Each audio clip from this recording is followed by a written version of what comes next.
যদি তোমরা মৃত্যুবরণ করো চাঁদাবাজি করে, সন্ত্রাসী করো, কবরের উপরেও কেউ আমরা লিখে দিব এই হলো চাঁদাবাজ, এই হলো সন্ত্রাস।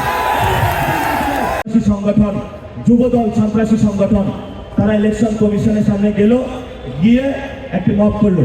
মব করার মধ্য দিয়ে এই ঋণ খেলাপি এবং যারা দুর্নীতিবাজ চাঁদাবাজ এদেরকে সংসদে নিয়ে যাওয়ার ব্যবস্থা করলো।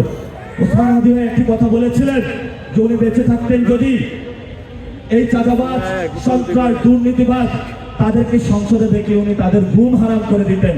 কিন্তু ওসমান হাদি ভাইয়ের অনেক সহযোদ্ধা পৃথিবীতে এখনো বেঁচে আছে, যারা চাঁদাবাজ সন্ত্রাস দুর্নীতিবাজ।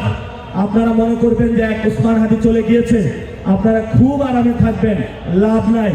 হাজার হাজার লাখ লাখ বাংলাদেশে ওসমান হাদি তৈরি হয়েছে।